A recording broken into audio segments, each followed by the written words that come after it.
Europe 1. Le grand direct des médias, Jean-Marc Morandini. Et le fait média du jour, c'est le retour gagnant d'Arthur, qui est toujours en tête sur TF1, qui est toujours en prime sur TF1. On le retrouve ce soir à 20h50 avec Vendredi Tout est permis. C'est la première fois que cette émission aura les honneurs du prime. Arthur, qui est en force, je le disais. Varroc, bonjour. Bonjour. Vous êtes chef des informations à Télé 7 jours. Et c'est vrai que l'arrivée de Vendredi Tout est permis, c'est une étape supplémentaire. Et oui, TF1 l'avait annoncé il y a déjà plusieurs mois. Et voilà, Vendredi Tout est permis est enfin en prime time après avoir fait le bonheur des deuxièmes parties du vendredi et des audiences qui flirtent régulièrement avec les 3 millions de téléspectateurs. Alors pour Arthur, comme vous le disiez, ce changement d'horaire fait figure évidemment de victoire, d'autant que ce programme concocté par l'animateur a déjà été vendu dans plusieurs pays, et notamment au Portugal, c'est lui qui le racontait au Buzz Figaro, un succès depuis le début de sa diffusion il y a 14 semaines, c'est diffusé le dimanche, donc je ne sais pas s'ils l'ont rebaptisé dimanche, c'est permis, mais enfin, pense, oui. Ça cartonne quand même. Appeler Vendredi Tout est permis et passer un dimanche, je suis pas sûr que, voilà. Et au vous même êtes gentil avec les Portugais, mais il y a des limites. Hein. Non, mais c'est parce qu'il ne précisait pas, ça m'a étonné. Et au même moment, on apprend d'ailleurs que TF1 accepte de diffuser un autre rendez-vous de l'animateur, donc ce soir avec Arthur, un talk show qui a été lancé de façon plutôt confidentielle en 2010 sur la chaîne Comédie, qui a permis d'ailleurs de tester des épreuves que l'on retrouve dans Vendredi Tout est permis et qui débarque donc sur la une en deuxième partie de soirée à la rentrée. Cette émission est inspirée notamment, vous savez, des late shows américains, notamment celui de Greg Ferguson, un format dont raffole l'animateur qui a débuté sa carrière, figurez-vous, il y a déjà 20 ans sur TF1, avec ce genre de programme. Ça s'appelait L'émission impossible, et pour Arthur, ce fut surtout le début d'une carrière fulgurante. Et en 20 ans, il est devenu vraiment l'un des animateurs emblématiques de TF1. Non, effectivement, Jean-Marc, en passant par la case France 2 où il fait ses classes, Les Enfants de la télé, La Fureur du samedi soir, autant de succès qu'il crée, qu'il produit, qu'il anime. Nous sommes en 1994, dont 2 ans plus tard, Arthur est pris dans la tourmente et le scandale des animateurs-producteurs, exit France 2. Bonjour TF1, il mène de front ses activités télé, radio, production, il est partout. Et franchement, tout lui réussit, notamment chez Endemol, qu'il a intégré aux côtés de Stéphane Courby. Et ensemble, ils produisent notamment Starac en 2001.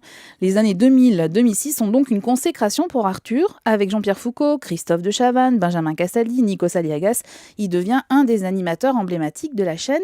10 ans de succès et puis petit passage à vide. Oui, petit passage à vide en 2010. À ce moment-là, on le voit moins sur l'antenne. Il faut dire que quelques années avant, il a également vendu ses parts chez Endemol. Voilà, c'était en 2006. Les Enfants de la télé, toujours à l'antenne, mais l'émission paraît quelque peu vieillissante. Il hérite d'un jeu quotidien à prendre ou à laisser. Je pense que vous serez d'accord avec moi pour dire que le jeu ne va pas rester dans les annales de la télé, même si les téléspectateurs sont au rendez-vous. Voilà, ça fonctionnait bien. Ça avait disparu, puis quand ils ont décidé de le remettre à l'antenne, ça marchait un peu moins bien. Donc l'aventure ne dure pas vraiment. En fait, à ce moment-là, Arthur rêve d'autre chose, de théâtre notamment. Il a joué le Dîner de cons avec Danny Boone et n'a qu'une envie, un one-man show. Alors pour être totalement honnête, il va essuyer des critiques, mais il va beaucoup travailler et réussit encore une fois, salle comble en province, à Paris.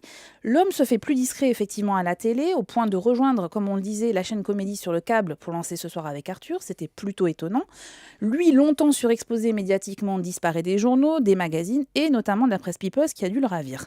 Il poursuit dans l'ombre ses activités de producteur, notamment au cinéma. On lui doit Cyprien, Les Truches en France, mais il débarque aussi à Hollywood, où il produit également 2 autres longs métrages, dont un réalisé quand même par Tom Hanks, avec Julia Roberts au casting, Larry Crone, et tout ça quand même avec plus ou moins de discrétion.